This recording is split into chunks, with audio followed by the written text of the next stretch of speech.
અમરેલી શહેરમાં કમોસમી વરસાદથી થયેલા નુકસાન સામે કોંગ્રેસ દ્વારા વિરોધ પ્રદર્શન કરવામાં આવી રહ્યું છે। અમરેલી જિલ્લામાં કમોસમી વરસાદથી થયેલા નુકસાન સામે કોંગ્રેસ દ્વારા વિરોધ પ્રદર્શન કરવામાં આવી રહ્યું છે। આ અંતર્ગત આજે સાવરકુંડલા શહેરમાં કોંગ્રેસે પ્રતિક ધરણા યોજી ખેડૂતો માટે વિશાળ જંગી સભા કરી હતી। સમગ્ર સૌરાષ્ટ્રમાં ભારે વરસાદના કારણે ખેડૂતોને વ્યાપક નુકસાન થયું છે, જેના કારણે ખેડૂતોમાં ભારે રોષ જોવા મળી રહ્યો છે।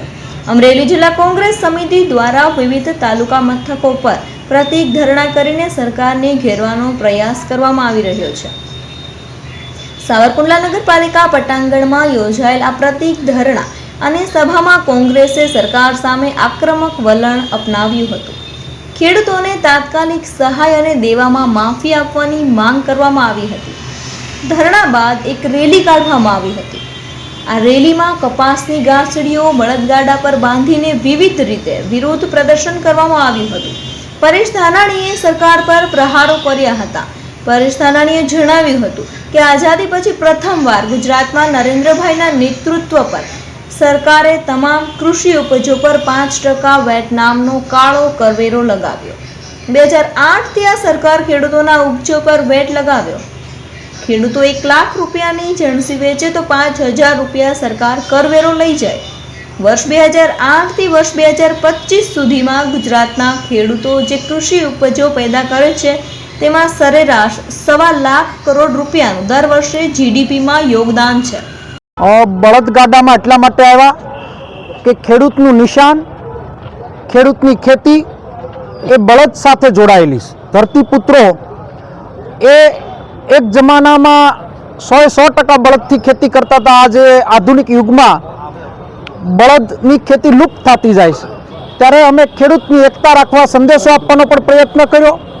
મોટી સંખ્યામાં ખેડૂતો એની વેદના, એની વ્યથા અને જે અમે ખેડૂત સત્યાગ્રહ કમિટીએ વાત ઉપાડી છે દેવા માફીની, સ્વયંભૂ આ ખેડૂતો આવ્યા હતા। પોતપોતાના ટ્રેક્ટરો, પોતપોતાના વાહનો લઈ આ લોકો પોતાનો અવાજ બુલંદ બનાવવા આવ્યા હતા। આવનાર દિવસોમાં સરકાર યોગ્ય નિર્ણય નહીં કરે તો મને એવું લાગે છે કે આ લડાઈ તેજ બનતી જશે અને ખેડૂતો સ્વયંભૂ ઘરેથી બહાર આવ્યા હોય એવું મને દેખાતું હતું। તમે એક જાહેર મંચ પરથી એક ઓડિયો પણ વાયરલ કર્યો, કોનો ઓડિયો હતો એની ચોખવટ કરો।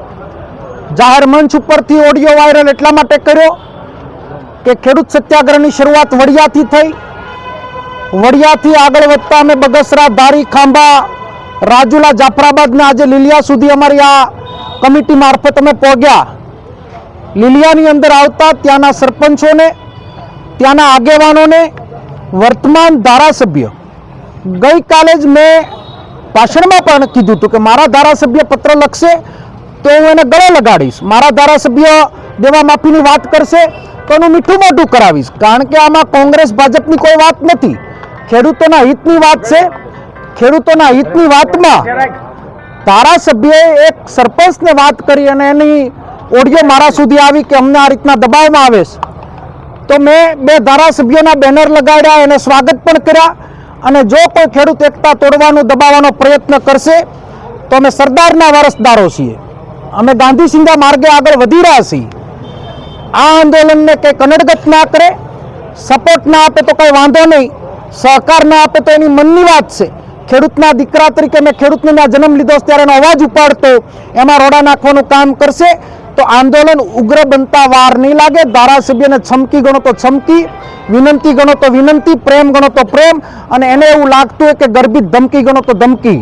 ખેડૂતના દીકરાને કનડગત કરવાની વાત કરશો તો ભૂતકાળમાં પણ મેં તમને કીધું હતું કે આ જિલ્લો સંસ્કારથી સિંચન થયેલો છે।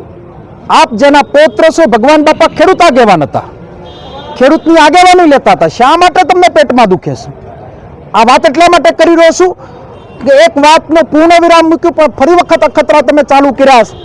ફરીવાર આ હરકત ન થાય એની ચીમકી પણ આપી છે અને ખેડૂત આંદોલનને જો હજુ ટેકો આપશે તો મેં કીધું એમ એનું સ્વાગત પણ કરવા જાય અને સન્માન પણ કરવા જઈશ, પણ ખેડૂત આંદોલનને અને ખેડૂતોને કોઈને દબાવવા કે કનડવાનો પ્રયત્ન કરશે તો હું સરદારનો વારસદાર છું, હું લડવામાં કે પાછો નહીં હાલું। માત્ર ધારાસભ્ય કહો છો, નામ કેમ નથી બોલતા?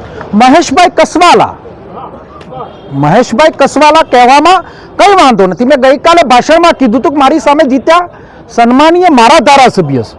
મેં ગઈકાલે ધારીની અંદર ભાષણમાં કીધું હતું કે મારા ધારાસભ્ય પત્ર લખશે તો હું એને ગળે લગાડીશ, દેવા માફીની વાત કરશે તો હું એને વંદન કરીશ, પણ આની અંદર કનડગત કરશે તો આમાં કોઈ કોમ્પ્રોમાઇઝ કરવામાં નહીં આવે. ખેડૂતોને કે દબાવવાનો પ્રયત્ન કરશે તો આ ખેડૂત આંદોલન ક્યાં જઈને ઊભું રહે એ ધારાસભ્યને પણ ખબર નહીં. આ જોગીદાસ બાપુ ખુમાણની ધરતી છે, આ ખુમારીની ધરતી છે. આમાં આચકલાય સિસરાવેડા સારા ના લાગે. ખુમારીવાળા વ્યક્તિઓ હામી સાથીએ વાત કરે, ખુમારીવાળા વ્યક્તિઓ દુઃખના કોઈના કામમાં એની ઢાલ બને, ખુમારીવાળા વ્યક્તિઓ, સંસ્કારવાળા વ્યક્તિઓ દુઃખના સમયમાં આશ્વાસન આપે. હું સમજી શકું સરકારના વ્યક્તિ છે, એની મર્યાદા હોય, પણ એની મર્યાદાઓમાં અમારા આંદોલનમાં આવતા લોકોને અટકાવે. આ ખેડૂતની વાત છે, આ કોઈ કોંગ્રેસની વાત નથી. જ્યારે આપણે લડવાનું થશે ત્યારે લડી લેશું. વર્તમાન સ્થિતિમાં ખેડૂતને પડેલી મુશ્કેલીમાં સહકાર આપે એવી અપેક્ષા પણ રાખું છું. ધન્યવાદ.